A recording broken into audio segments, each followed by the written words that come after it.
Okay, well thanks very much for holding on. I know it's the last presentation of the day, but hopefully I'll be able to tell you something that you want to hear.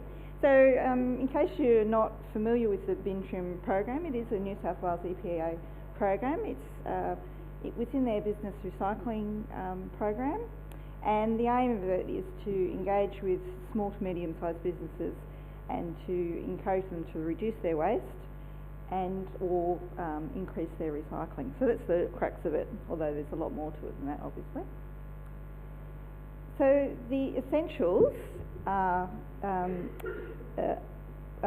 businesses are recruited into the program, and the way they step through the program, in essence, is an assessor goes out, conducts an initial waste assessment, and this is a visual assessment, and that sort of gives you an idea of how much waste is being generated and what's in the waste stream. And based on that information, they then develop an action plan for that business, and then they can get some assistance in implementing that action plan. And after a suitable amount of time has passed, the assessor goes back and conducts a second waste assessment, and again looks at how much waste is being generated and what's in the waste stream. And all this data has been captured in the bin trim database. And so this bin trim database has a huge amount of data in it. And so this is what I'm going to talk about today, is using that data to see, well, how did it all go? So I'm just going to talk about round two. I got the round two data a few days before the presentation was due, so we're just going to present some highlights today. So this is round two, the second round of the program. And you can see that over 13,000 businesses were engaged. By engaged, that means they were contacted in some way by the assessors or by their waste contractor or whoever. So they've been entered into the database, so they're there, they're part of the program. Just over 12,500, or just under 12,500 businesses went through all those steps. So they had a first assessment, action plan, bit of help implementing the action plan, and then someone went back and assessed how they went. These businesses, they've been recruited from all sorts of sectors, and it's surprising they actually do quite reflect the makeup of the industry profile in New South Wales, so it matches quite well. And as we said, it's aimed at SMEs, so the vast majority of businesses in the program have less than 20 employees. And if you look at the ABS stats, the vast majority of businesses in New South Wales have less than 20 employees. So, what are the headline results? So this is, what we did is, when they did the waste assessment and assess how much waste, we then extrapolate that to what the annual volume of waste would be. And this is, if we start with this number here, so this is total estimated waste generation annually, and you can see that between the first and the second assessment stays pretty much the same. I'll just move that out of the road. But what these numbers are telling us is that between the first and the second assessment, there's actually a large movement of material from the waste stream or the garbage stream into the recycling stream. And that's reflected in these numbers here. So the garbage stream went down 25%, the recycling stream went up 35%, and that reflected in the volumetric diversion rate. So at the first assessment, overall these 12,500 businesses had a diversion rate of 36%. By the end of the program, it was up to 50%. So what does that all mean? Basically the program works. So that's all good, we're all headed in the right direction. This was something else I found quite interesting, because if you've ever worked with businesses, contamination can be a bit of an issue, but what the assessors found, even in the first assessment, the contamination levels in the recycling were very, very low, so approximately 1%. So what I should have mentioned that the assessors could actually mark materials as recyclable or not. So you can see there, so in the recycling bin was 99% recyclable in both cases. What was also interesting is that the large amount of recyclable material that's still in the garbage stream. So even though it did reduce, with waste being diverted to the recycling stream, even at the end of the program, it's still quite a large proportion of the garbage stream is still recyclable. And it could be just technically recyclable, maybe not practically recyclable, but there's still potential there to keep going. So the types of materials we saw, or that were observed by the assessors. So the blue is the recycling stream, and the waste, and the orange is the waste or the garbage stream. And this I found quite interesting. Everybody knows paper and cardboard's very recyclable, and we've been recycling paper and cardboard pretty well for quite a while. And that's reflected in the first assessment. There was, it was 71% of paper and cardboard was recycled. But with a little push from the program, it actually went up to 85%. So even if things seem like they're going well, with a little bit of a push, they can get even better. I guess the other standouts, well, three standouts for me is metal, not recycled very well at all, which was a bit disappointing. I guess maybe they think that they don't have enough to recycle it properly, but maybe that's an area that could do with a bit of work. Plastics, obviously there's a lot of plastics. This is by volume, so obviously plastics shows up. We did see an improvement, but there's still quite a way to go.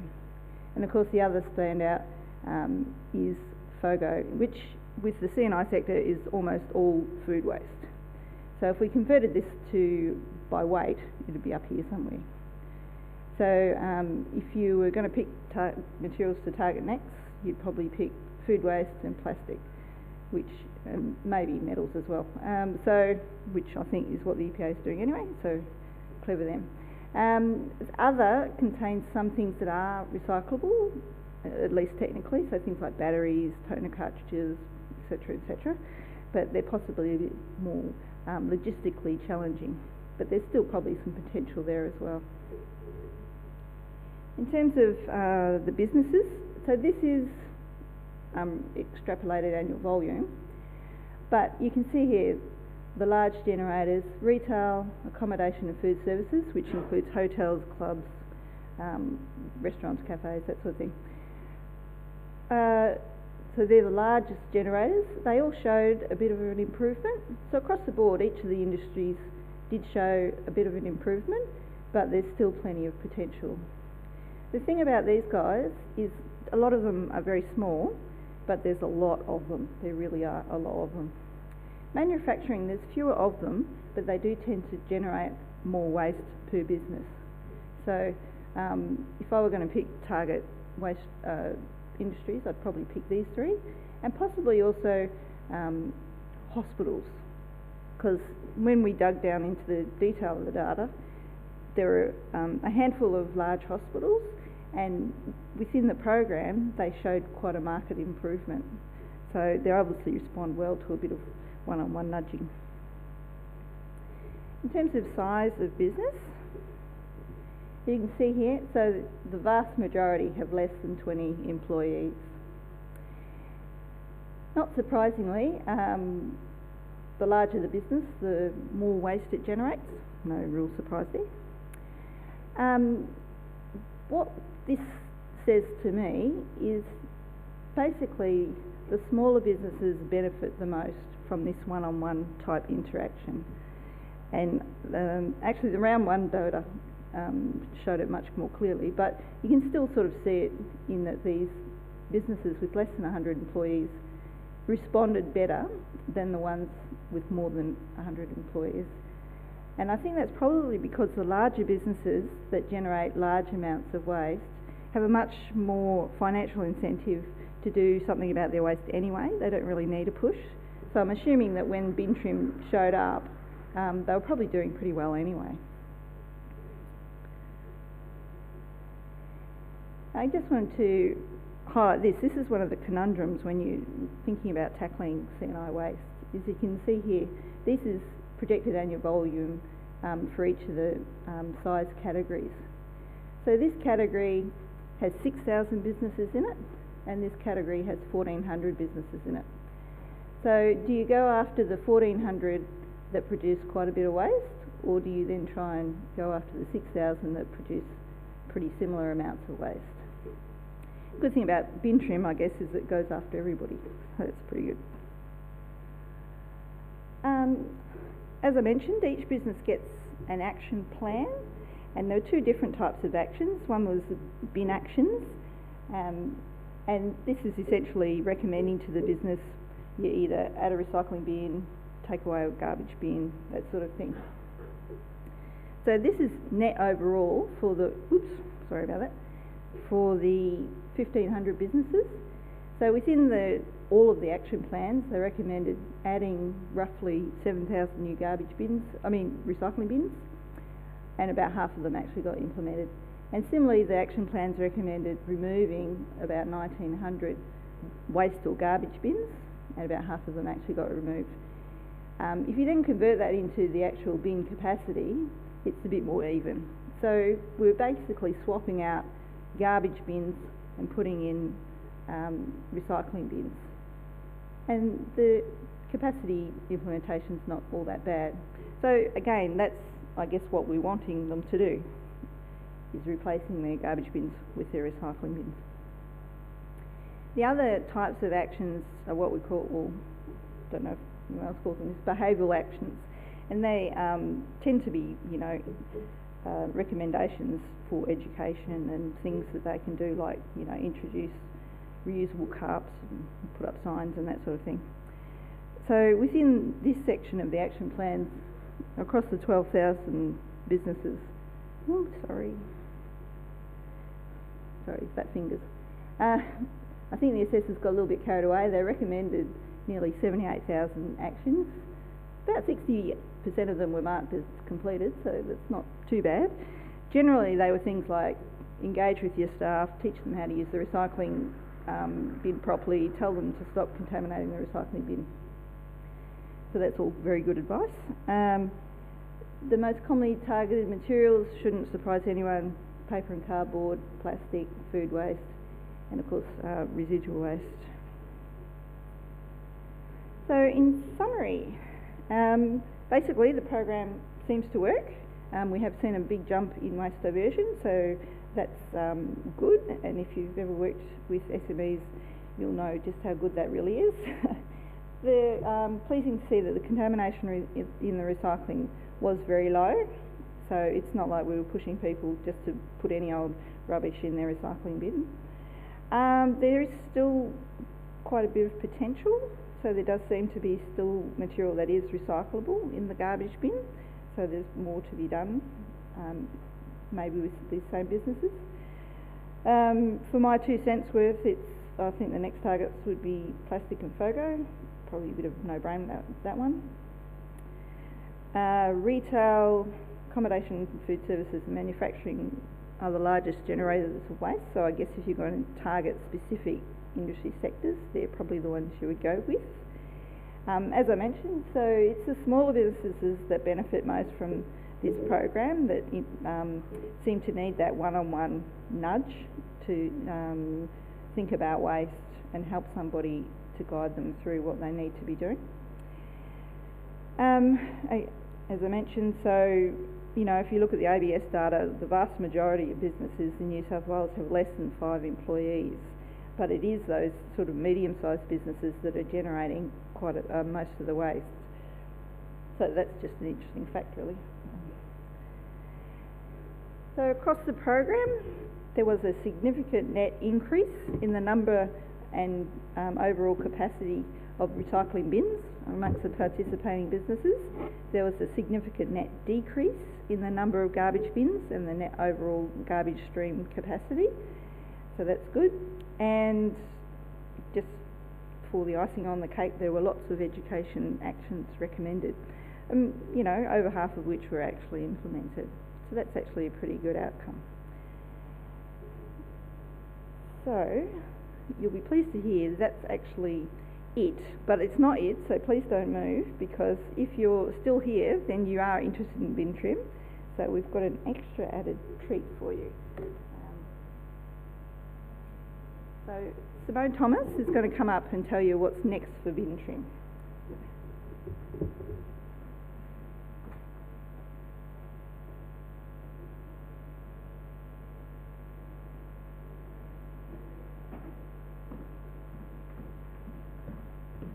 Hi everybody. I won't talk for long because I know you all want to go and party.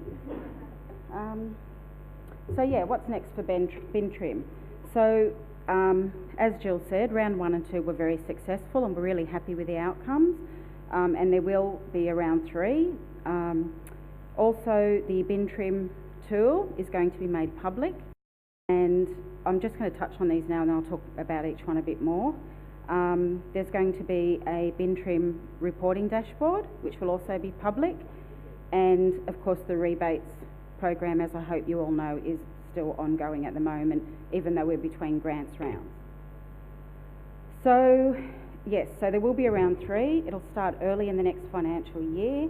We're still tweaking that at the moment. We'll be looking to partner again with same sort of people as in rounds 1 and 2. So of course waste service providers, consultants, local government, recycling equipment providers and others, for example NGOs. So the bin trim tool is going to be public, so that means that businesses can self-assess. We're not imagining that a large number will, we're imagining that they will still probably need a consultant to help them through that, but that will be an option. We're making it as intuitive and user-friendly as we can. And the system will generate an action plan with suggested behavioural and bin changes based on the data that Jill talked about. So from that we've distilled out what changes are commonly recommended with certain types and volumes of waste, and that will automatically populate. The reporting dashboard will, again, as I said, be public so that people can go in and look at the data, the kind of data that Jill has just talked about, and you can either, well, I think it'll be useful for assessors to help get businesses on board because you can show them what's been achieved and what the benefits have been. Also obviously to inform future programs and services that may come online further down the track. So that'll be searchable by location, by waste type and industry sector. For example, Coffs Harbour's had about, I think, nearly 800 assessments done, 800 businesses worked with. So you could drill down into that data and check what kinds of waste and volumes and what they're doing with it. The rebates program, as I mentioned, even though we are between rounds, the rebates program is still open, and we're still very happy to receive applications. So Pauline's details are there at the bottom. I think if you know about the rebates program, you know that we fund between up to 50% of the cost of recycling equipment between $1,000 and $50,000.